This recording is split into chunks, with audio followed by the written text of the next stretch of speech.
मध्य प्रदेश के उन सभी किसान भाइयों के लिए बड़ी खुशखबरी आई है जो कृषि यंत्रों पर सब्सिडी का लाभ उठाना चाहते हैं या किसी कारणवश या आर्थिक स्थिति खराब होने की वजह से बहुत से किसान छूट जाते हैं। वह कृषि यंत्र नहीं खरीद पाते हैं। वीडियो में आगे बढ़ने से पहले आप सभी को जय जवान जय किसान चैनल पर नए हो तो सब्सक्राइब जरूर करें, वीडियो को अंत तक जरूर देखें एवं कमेंट बॉक्स में अपनी राय देना बिल्कुल भी ना भूलें।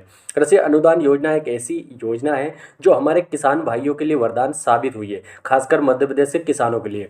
इस योजना की शुरुआत 17 जुलाई 2023 से इस वर्ष हो गई है और 28 जुलाई को लॉटरी से किसानों को इसका लाभ मिलने जा रहा था, लेकिन मध्य प्रदेश सरकार ने चुनाव को ध्यान में रखते हुए इसकी तिथि को आगे बढ़ा दिया है। किसान भाई अब दिनांक 9/8/2023 तक अपने आवेदन प्रस्तुत कर सकते हैं, जो पहले 3/8/2023 था। लॉटरी की तारीख की अगर बात करें तो अब बढ़कर 10/8/2023 हो गई है, जो पहले 28/7/2023 थी।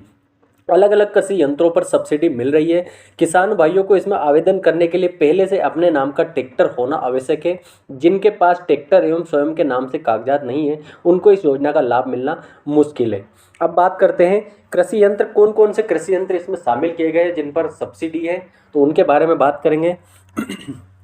पावर टिलर 8 bhp से अधिक जो पावर टिलर होता है, रोटावेटर जिसे हम भाषा में बोलते हैं, उस पर भी सब्सिडी है।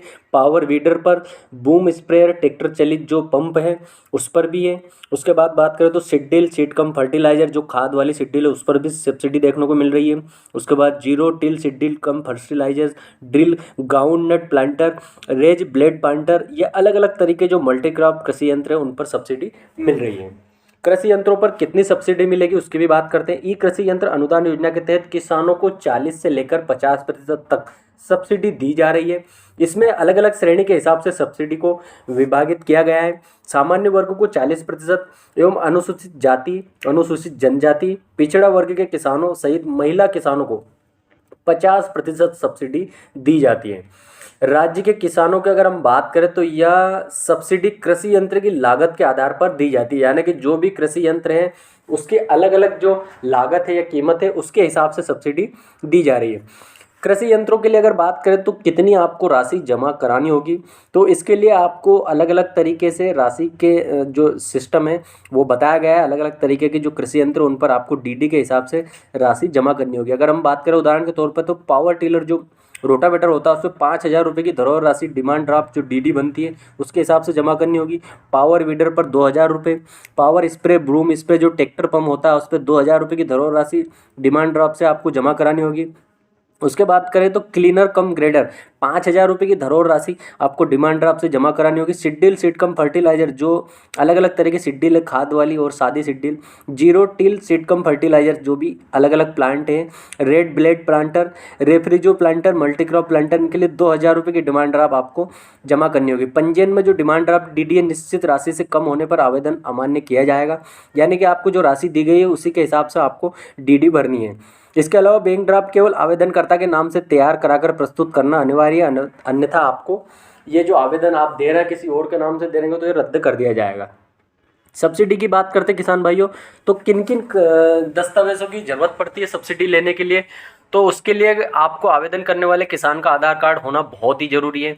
आवेदन करने वाले किसान का पहचान पत्र, किसान का निवास प्रमाण पत्र, बैंक खाता का विवरण, इसके लिए बैंक पासबुक की जो कॉपी है वो भी जरूरी है। किसान की ज़मीन के पूरे कागजात जिसमें जमाबंदी की नकल, B1 की कॉपी, या किसान का आय प्रमाण पत्र भी चाहिए, बिजली बिल या पानी का बिल भी लगाना पड़ता है। किसान का मोबाइल नंबर जो आधार से लिंक हो, रजिस्टर्ड मोबाइल नंबर का ही आपको देना होता है। स्व घोषणा पत्र जिसमें अन्य किसी सरकारी योजना में कृषि यंत्र पर अनुदान का लाभ नहीं लेने की घोषणा की गई हो, यानी कि इसमें एक घोषणा पत्र किसान को देना पड़ता है जिसमें लिखा होता है कि अन्य किसी सरकारी योजना में कृषि यंत्र पर, यानी कि पहले से हो सकता है कि कोई रोटावेटर खरीद रहा है और उसने पहले से किसी अन्य योजना में गवर्नमेंट की उसका लाभ ले लिया और फिर से वो आवेदन कर रहा है, तो ऐसा नहीं होना चाहिए। ऐसा किसान को एक घोषणा पत्र लिखना पड़ता है कि मैंने पूर्व में कोई सा भी जो आवेदन है वो सब्सिडी के लिए नहीं लगाया है या कोई सा यंत्र प्राप्त नहीं किया है, तो इस तरीके से उनको करना पड़ता है। सब्सिडी की बात करें तो आपको सब्सिडी पर कृषि यंत्र लेने के लिए आवेदन कैसे करना है, तो भैया आवेदन की जो तारीख है आपने देख लिया होगा, 9 से 10 तारीख के आसपास, यानी कि 9 अगस्त तक आपकी तारीख निर्धारित कर दी गई है। पहले तारीख कम थी। उसके लिए आपको किसान कल्याण तथा कृषि विभाग के संचालनालय कृषि अभियांत्रिकी विभाग द्वारा संचालित ई कृषि यंत्र अनुदान पोर्टल एक पोर्टल होता है जो आप कियोस्क या कहीं भी ऑनलाइन सेंटर पर जाकर या जो दुकानदार है जो रजिस्टर्ड है उसके पास जाकर आप आवेदन कर सकते हैं। किसान पूर्व से पोर्टल पंजीकृत होता है, ओटीपी के माध्यम से लॉगिन कर दे। यानी कुछ किसान ऐसे हैं जो पहले से पंजीकृत है और कुछ नए हैं, उनको ओटीपी के माध्यम से पंजीकृत किया जाता है। कब निकाली जाएगी कृषि यंत्र अनुदान योजना की लॉटरी? तो इसके लिए भैया जो लॉटरी है वो अब 10 अगस्त को कर दिया गया है। पहले 4 अगस्त थी, अब उसे बढ़ाकर 10 अगस्त कर दिया गया है। यानी कि अलग अलग जो यंत्र हैं उनको लेकर जो सूची है वो किसानों की सूची 10 अगस्त को लॉन्च की जाएगी। सूची पोर्टल पर आपको तब मिलेगी, दोपहर 2 बजे प्रदर्शित की जाएगी। यानी कि लॉटरी के माध्यम से किसानों का चयन किया जाएगा। उम्मीद है किसान भाइयों वीडियो पसंद आएगा, शेयर जरूर करें और कमेंट बॉक्स में अपनी राय देना बिल्कुल भी ना भूलें।